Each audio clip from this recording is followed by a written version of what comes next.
Dear students, स्वागत है आपका मेरे इस channel study with your tutor में। हम लोग पॉलिटी की श्रृंखला में पिछले 2 वीडियो को देख चुके हैं, जिसमें एक पहली वीडियो जिसमें पार्ट 1 था, उसमें आर्टिकल 1 से लेकर आर्टिकल 32 तक मैंने चर्चा की थी, और दूसरे में जिसमें पहले वाले में भाग 1, भाग 2, भाग 3 तक चर्चा की गई थी। उसके बाद मैंने दूसरा वीडियो बनाया जिसमें आर्टिकल 32 से आर्टिकल 52 तक चर्चा की गई थी, 51 तक पूरा डीपीएस पे जिसमें मैंने पूरा पढ़ाया हुआ है। वो मेरा वीडियो नंबर पार्ट 2 था वो, ठीक है ना।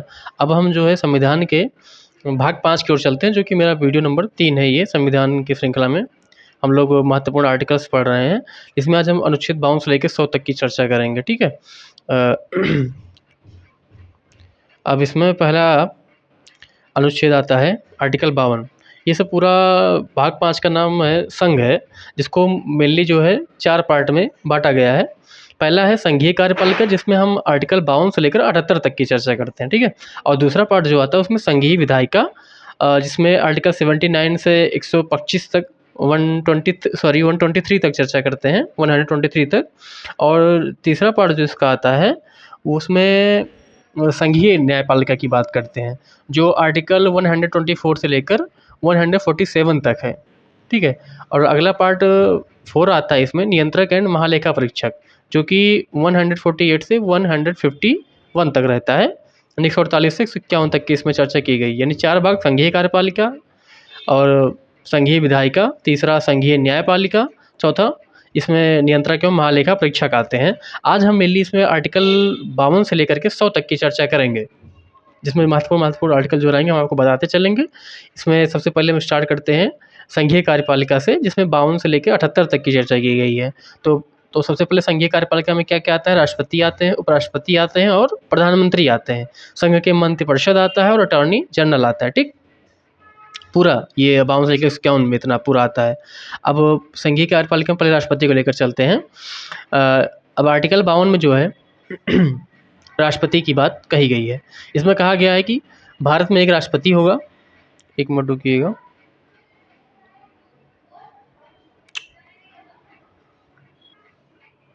हाँ, तो इसमें आर्टिकल नंबर 52 को लेकर चलते हैं। इसमें क्या है 52 राष्ट्रपति। इसमें कहा क्या गया है कि भारत में राष्ट्रपति होगा जो राष्ट्र का प्रमुख पद है, ठीक। इसके बाद आता है आर्टिकल 53। मतलब ये आर्टिकल लेकर आर्टिकल नंबर, एक सेकंड रुकिएगा, आर्टिकल नंबर 52 से लेकर के आर्टिकल 61 तक, 52, 53, 54, 55, पूरा इतना 61 तक है। ये पूरा राष्ट्रपति की बात की गई है। इसकी हम ट्रिक भी बताएंगे। आर्टिकल 52 जो है सबसे इंपॉर्टेंट, इसमें क्या है, राष्ट्रपति, भारत का राष्ट्रपति होगा, ये इसमें बताया गया है। इसके बाद आता है आर्टिकल 53। इसमें कार्यपालिका शक्ति बताई गई है राष्ट्रपति की, यानी भारत की संपूर्ण कार्यपालिका शक्ति जो है राष्ट्रपति में निहित होगी। इसमें आप देख ही सकते हैं, पूरा इसमें लिखा गया है, ठीक है। इसके बाद आर्टिकल 54 राष्ट्रपति के चुनाव के बारे में बात की गई है। 55 में बात की गई है चुनाव की पद्धति। 56 में कार्यकाल, और जो है 57 में इनका पुनर्निर्वाचन कैसे होगा। 58 में इनकी योग्यता, यानी कि 35 वर्ष मिनिमम एज होगी, और लोकसभा सदस्य बनने के योग्य हो तो वो अयोग्य माना जाएगा राष्ट्रपति बनने के। 59 में शर्तें दी गई हैं, यानी कि जो है राष्ट्रपति अगर अपने मतलब राष्ट्रपति के पद पे है कोई व्यक्ति, तो अन्य लाभकारी पद यानी कोई गवर्नमेंट पद पे जो है वो नहीं रह सकता है, उसको छोड़ना पड़ेगा अगर राष्ट्रपति बनना है तो। अगला आर्टिकल नंबर 60 है। इसमें आर्टिकल के जो राष्ट्रपति के शपथ के बारे में बताई गई है, यानी राष्ट्रपति को पद ग्रहण करने से पहले शपथ लेनी होगी। इसमें यह बताया गया। आर्टिकल 61 क्या कहता है, महाभियोग, इम्पीचमेंट, यानी राष्ट्रपति को संविधान उल्लंघन करने पर महाभियोग चलाकर उनको, राष्ट्रपति को उनके पद से हटाया जा सकता है। इसमें इतना पूरा बात की गई है। अब इसमें इंपॉर्टेंट कितने हैं हम आपको बता दें, जो कि परीक्षा की दृष्टि से बहुत इंपॉर्टेंट तो सब है, पूरा राष्ट्रपति का है, लेकिन जो बहुत इंपॉर्टेंट है आगे परीक्षा की दृष्टि, वो कौन कौन से हैं। आर्टिकल 52, यानी भारत का एक राष्ट्रपति होगा। और इसके बाद आता है 54, राष्ट्रपति का निर्वाचन, राष्ट्रपति का चुनाव जिसे कहा गया है। और 58 में जो है, इसके बाद 58 में पात्रता, इनकी योग्यता, ठीक, यानी इसकी ये इम्पोर्टेंट, यानी 35 ईयर, ठीक है ना, 35 ईयर। इसके बाद आता है आर्टिकल 61, मोस्ट इम्पॉर्टेंट, महाभियोग, राष्ट्रपति को संविधान उल्लंघन करने पर महाभियोग चलाया जा सकता है, ये इसमें बताया गया, ठीक। अब आगे चलते हैं उपराष्ट्रपति की तरफ, जिसमें आर्टिकल 63 से चर्चा की गई उपराष्ट्रपति की। 63 क्या कहता है, मोस्ट इम्पॉर्टेंट, उपराष्ट्रपति, भारत में उपराष्ट्रपति होगा जो द्वितीय सर्वोच्च पद है, यानी राष्ट्रपति के बाद कोई सर्वोच्च पद, मतलब उनसे निम्न कोई पद है राष्ट्रपति के बाद तो वो है उपराष्ट्रपति का। अब आर्टिकल 64 क्या कहता है कि राज्यसभा का एक सभापति होगा, राज्यसभा का एक सभापति होगा। उसके बाद उपराष्ट्रपति राज्यसभा का पदेन सभापति होकर कार्य करेगा। उपराष्ट्रपति जैसा कोई पद नहीं है, लेकिन वो जो राज्यसभा का जो पदेन सभापति रहेगा वही पद उसको उपराष्ट्रपति बनाएगा। आर्टिकल 65 क्या कहता है, राष्ट्रपति उपराष्ट्रपति का कार्य, क्षमा कीजिएगा यहाँ पर राष्ट्रपति लिख उठा है, इसको आप लोग मत समझिएगा। अगला है राष्ट्रपति, नहीं ये सही है, गलत नहीं है। राष्ट्रपति का कार्य मतलब यानी जब राष्ट्रपति अनुपस्थित हो रहेगा या उसकी मृत्यु होने पर उपराष्ट्रपति जो कार्य करेगा वो इसमें बताया गया राष्ट्रपति का कार्य, ठीक है ना। राष्ट्रपति का कार्य करेगा, उपराष्ट्रपति कब, वही इसमें चर्चा की गई है। अगला है 66, इसमें उपराष्ट्रपति का चुनाव। उपराष्ट्रपति का चुनाव संसद के दोनों सदनों द्वारा होता है, ठीक है। 67 का इसमें कार्यकाल की बात की गई, उपराष्ट्रपति का कार्यकाल 5 वर्ष की निश्चित अवधि का होगा। आर्टिकल 68, उपराष्ट्रपति पद रिक्त होने पर 6 माह के भीतर उसका चुनाव होना चाहिए। आर्टिकल 69 क्या कहता है, शपथ, ओथ उनकी, उपराष्ट्रपति पद ग्रहण करने से पहले शपथ लेगा। 70 क्या कहता है, आकस्मिक प्रावधान, राष्ट्रपति उपराष्ट्रपति के चुनाव में विशेष परिस्थिति निपटाई जाएगी। अगला 71 क्या कहता है, चुनाव विवाद, राष्ट्रपति और उपराष्ट्रपति के चुनाव विवाद सुप्रीम कोर्ट हमेशा देखेगा, ठीक है। इनके चुनाव में कोई विवाद आ जाता है वोट चोरी का या कुछ भी ऐसा लगता है इसमें, तो वो सुप्रीम कोर्ट देखेगा, ठीक। 72 क्षमा शक्ति, राष्ट्रपति को दंड क्षमा, दंड परिवर्तन, दंड माफी का अधिकार है, ठीक है। इसको बाद में देखेंगे, पहले 71 तक हम इम्पोर्टेंट देख लेते हैं कौन सा है, इसमें हम इसको सब मिटा देते हैं। इसके बाद हम आपको बताएंगे इम्पोर्टेंट कौन सा है आपका। आगे बढ़ते हैं, इसमें इम्पोर्टेंट कौन सा है वो नोट कर लीजिएगा आप लोग। इसमें इम्पोर्टेंट है 63, उपराष्ट्रपति, भारत में उपराष्ट्रपति होगा जो द्वितीय सर्वोच्च पद होगा, इसको इम्पोर्टेंट करिए रखिएगा। इसके बाद अगला इम्पोर्टेंट कौन है, 64, कि यह जो है राज्यसभा के सभापति के रूप में कार्य करेगा, ठीक, याद रखिएगा। इसके बाद अगला इम्पोर्टेंट क्या आता है, 69, उपराष्ट्रपति जी की शपथ, उपराष्ट्रपति पद ग्रहण करने से पहले शपथ लेगा, ठीक है। और शपथ कौन दिलाएगा, इसको राष्ट्रपति दिलाएगा। इसके बाद अब आगे बढ़ते हैं मंत्रिपरिषद की तरफ। ये मंत्रिपरिषद 74 से, ठीक है ना, वो सब भी देख लीजिएगा ऐसे। ये बात याद रखिएगा कि राष्ट्रपति और राष्ट्रपति के चुनाव में अगर कोई सुप्रीम मतलब विवाद होता है तो उसको सुप्रीम कोर्ट देखेगा, ठीक है। इसके बाद 74 मंत्रिपरिषद, राष्ट्रपति जो है प्रधानमंत्री वह मंत्रिपरिषद की सलाह से कार्य करेगा, ठीक। 75 क्या कहता है, मंत्रिपरिषद की नियुक्ति, प्रधानमंत्री राष्ट्रपति द्वारा नियुक्त और मंत्रिपरिषद सामूहिक उत्तरदायी होगा। 76 77 आते हैं महाधिवक्ता, पहले इसको देख लेते हैं इंपॉर्टेंट कौन सा है। ये 74 और 75 मोस्ट इम्पोर्टेंट है, ठीक है।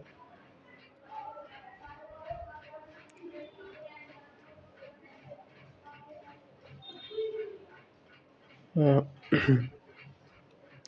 74 मंत्रिपरिषद और 75 मंत्रिपरिषद की नियुक्ति, ठीक है। ये मंत्रिपरिषद हो गया। अब इसके चलते हैं महान्यायवादी की तरफ, महाधिवक्ता जिसे कहा गया है यहाँ पे, जो राष्ट्र का सबसे बड़ा वकील होगा। ये 76 महाधिवक्ता, भारत का प्रथम विधि अधिकारी महाधिवक्ता। अगला है 77 कार्य संचालन, ये जो कहा गया है ये महाधिवक्ता राष्ट्रपति द्वारा नियुक्त होगा, ठीक है ना। ये मोस्ट इंपॉर्टेंट है, राष्ट्रपति द्वारा नियुक्त, मैंने इसको पूरा हाईलाइट कर दिया है। ये 76 से लेकर के पूरा 76 आर्टिकल जो है ये मोस्ट इंपॉर्टेंट है, ठीक है। अगला अब चलते हैं 79 80 और 81 पर। इसका ट्रिक है सरला, सरल, 79 में क्या है, संसद, ये 79 और 79 एक सेकंड रुकिएगा, ये 79 80 और 81, ये इसमें क्या है, सरला,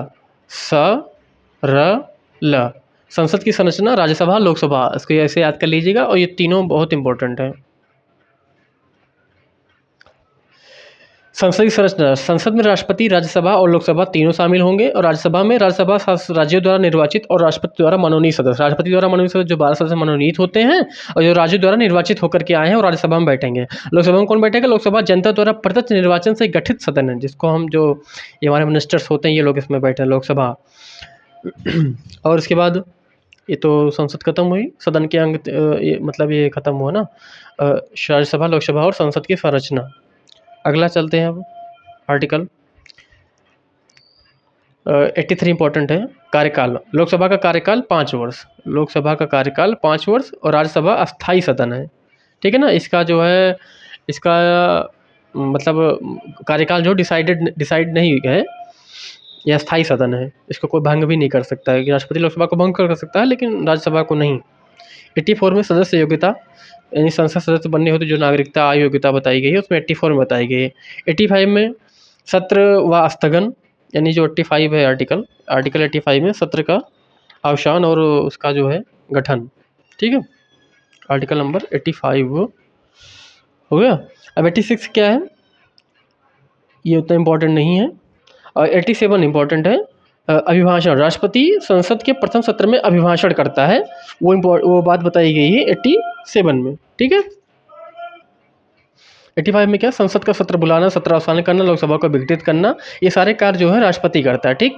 इसके बाद आता है संसद के अधिकारी। और संसद के अधिकारी में क्या देखेंगे, आर्टिकल नंबर 89, ठीक।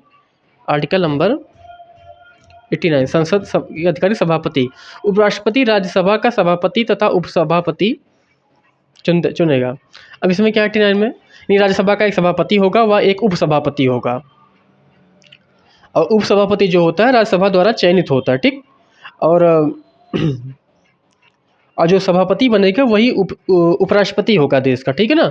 और जिसको वेतन जो है वो जो इस राज्यसभा का वो सभापति बना है उसका मतलब राज्यसभा का जो सभापति बना है जिसका, उसका नहीं होता है, इसमें एक ही राज्यसभा होगी। राज्यसभा का जो सभापति होगा उस हिसाब से उसको वेतन मिलेगा। उपराष्ट्रपति का ना कोई पद है ना उसका कोई वेतन डिसाइड है, ठीक। और अब ऐसे चलते हैं इसके बाद इंपॉर्टेंट आर्टिकल नंबर 93 में, इसमें पूरा 90 से 94 तक बात करी गई है। उपसभापति, स्पीकर, लोकसभा स्पीकर, उप स्पीकर तथा राज्यसभा उपसभापति का प्रावधान। अब 93 का हम पर्टिकुलर 93 की बात करते हैं। इसमें कहा गया है लोकसभा का एक अध्यक्ष एवं उपाध्यक्ष होगा, जिसके आपको पता होना चाहिए कि पहले जो हैं वो पहले उपाध्यक्ष कौन थे, M.A. अयंगर सर। वर्तमान में 2019 से कोई भी उपसभापति नहीं है, इंपॉर्टेंट बात है, इसको याद करने लायक कि वर्तमान में 2019 से अभी तक कोई उपाध्यक्ष नहीं है लोकसभा का, ठीक। और जो लोग इनका त्यागपत्र जो है ये एक दूसरे को सौंपेंगे। लोकसभा के जो अध्यक्ष उपाध्यक्ष हैं अपना अगर त्यागपत्र देना चाहते हैं तो एक दूसरे को देंगे, ठीक है। और अध्यक्ष की उपस्थिति में उपाध्यक्ष सारी जिम्मेदारी का निर्वाह करेंगे। इसके बाद चलते हैं इंपॉर्टेंट आर्टिकल नंबर 98, सचिवालय। इस संसद कार्य संचालन हेतु अलग सचिवालय की स्थापना होगी।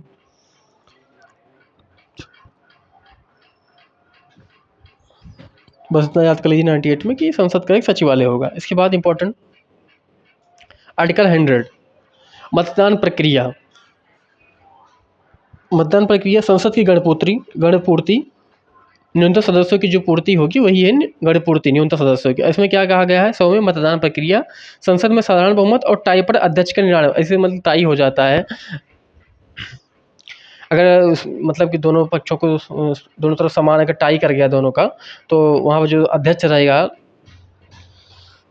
उस सभा का जो अध्यक्ष रहेगा वो अपना मत दे करके वो मत अपना किसको देना चाहता है, किस पार्टी को, दोनों पक्षों में टाई हो गया है तो उसका मतलब वो अपना वोट दे करके किसी एक पार्टी को जिता सकता है। अब संसद की मैंने गणपूर्ति की बात की तो लोकसभा में जो है जैसे 545 मेंबर हैं तो इसकी गणपूर्ति कितना होगी, मतलब सदस्यों का 1/10 यानी 10% द्वारा, नहीं तो सभा स्थापित मतलब जो है मतलब सभा स्थगित हो जाएगी, ठीक है। तो 545 के 10% क्या 55 मतलब 55 के समथिंग 1/10 सदस्यों द्वारा गणपूर्ति होती है, तो 55 सदस्य इसमें माने जाते हैं और राज्यसभा में 245 होते हैं तो 25 वहाँ पर, ठीक है।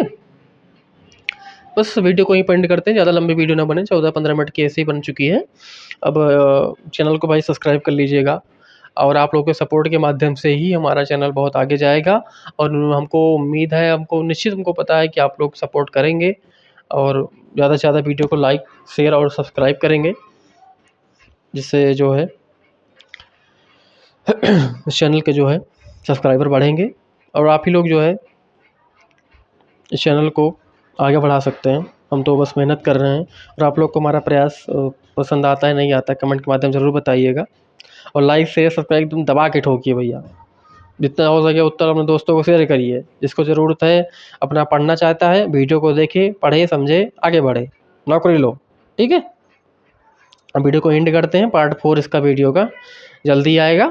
और हम लोग आज संघ ख़त्म कर लिए हैं भाग 5। इसके बाद जो होगा भाग 6 की हम लोग बात करेंगे और वीडियो जल्दी ही आएगी, बहुत टाइम नहीं लगता है, 1-2 दिन में हम लोग अपलोड करते हैं वीडियो को। और वीडियो को देखने के लिए बहुत बहुत धन्यवाद। दिल से सलाम भाई आपको। Thank you so much. Bye.